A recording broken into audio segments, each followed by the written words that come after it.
Hey guys, I just wanted to make a second video on 2-6 because I know the piecewise functions are super tricky. So what I did is I grabbed a couple of the the even problems on page 105. So this problem is on page 105. It's number 12. I'm going to copy it down, but just in case you're looking at the book, you know exactly what I'm referencing.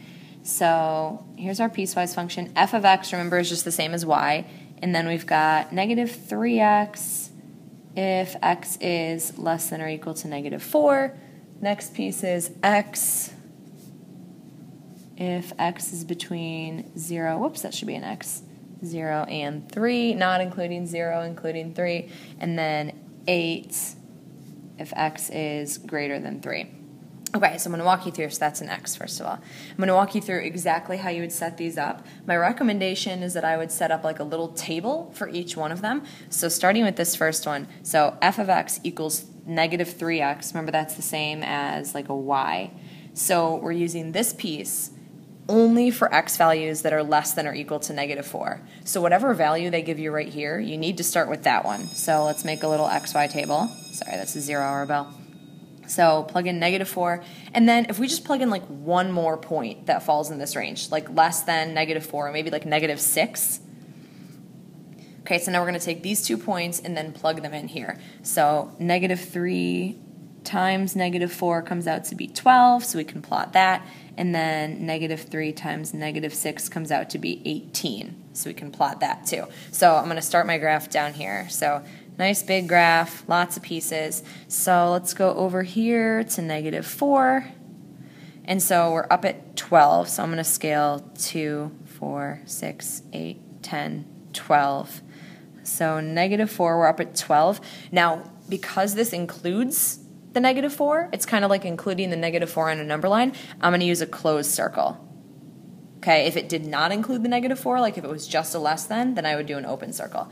So I start with a closed circle there, and then at negative 6, I can go up to 18. So I'm going to extend this. So 14, 16, 18. So we got just one more point to plot. And then starting from here, like we won't go any farther to the right because it's only less than. So we extend that out and then draw an arrow. So it's like just a little piece of this graph only when x is less than or equal to negative 4. So you can trace this down to negative 4, and it's only plotted for values that are less than that, nothing greater than that. So this graph stops right here. Okay, next piece, f of x equals x.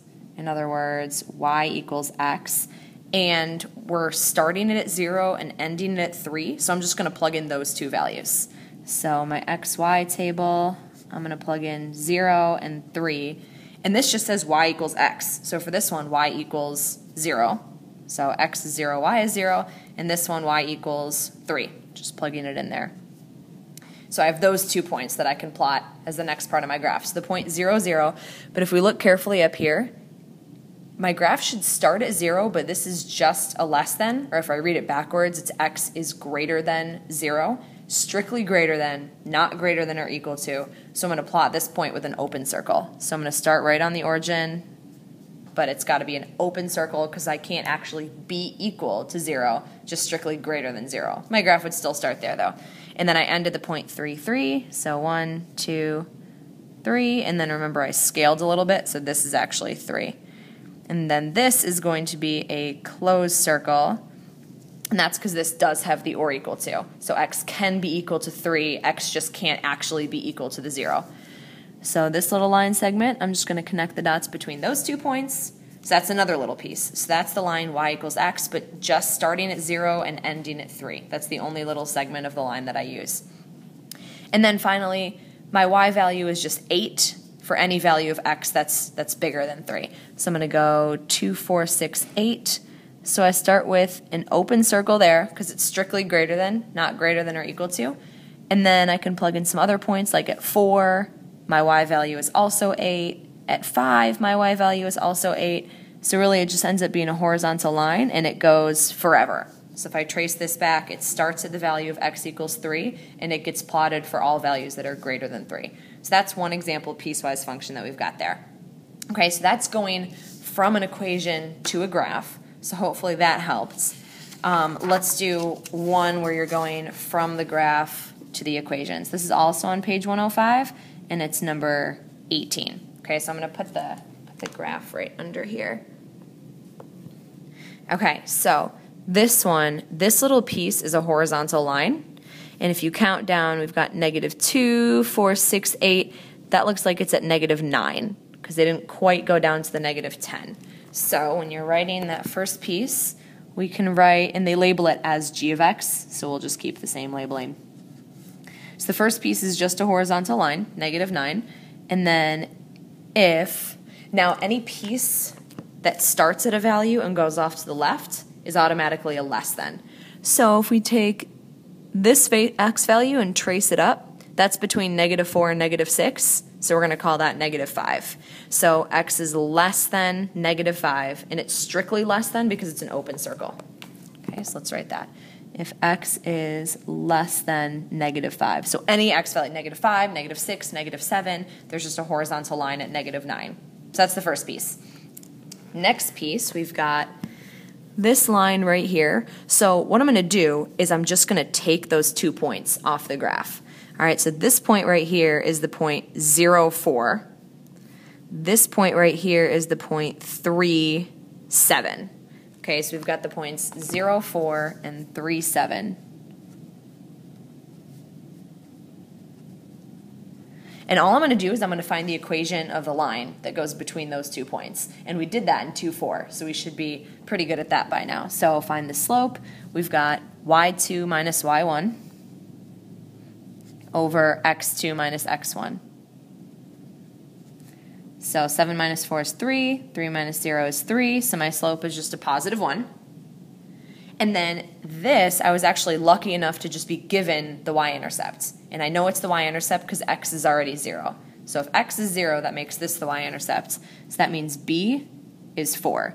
If I didn't have a 0 here, I would plug into slope-intercept form, which I'm going to do in the next example, so you'll see that.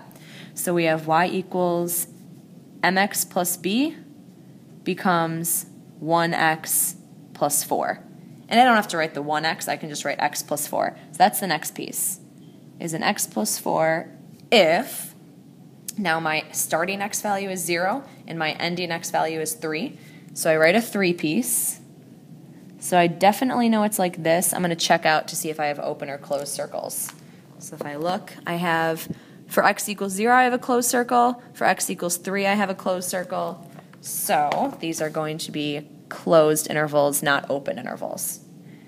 Okay, now let's look at this last piece here. Pick 2 points. So this one starts at the point 7, 4. We've got that. It's point 7, 4, and it doesn't end on something nice and neat, but we can just kind of guess. So it looks like it hits kind of right in the middle there. Looks like it's hitting at the point 9, 6.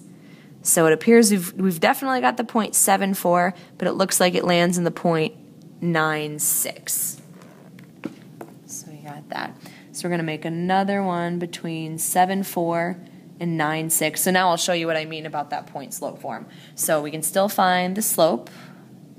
So y2 minus y1 over x2 minus x1.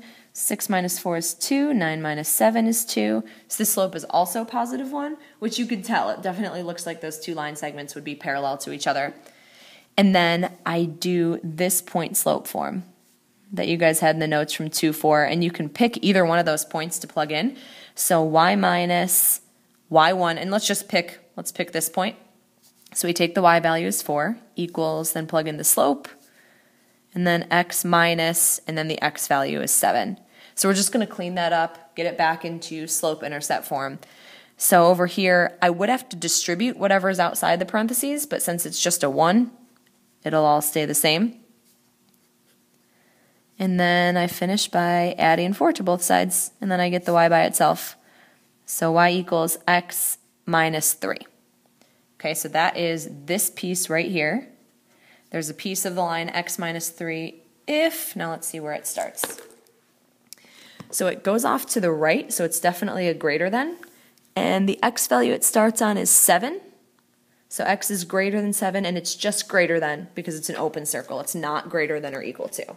Okay, oops, move my paper. Okay, so this is if x is strictly greater than 7. It goes off to the right, and it's an open circle. So that would be my piecewise equation. Okay, so hopefully that helps. I know 2, 6 is really, really tricky.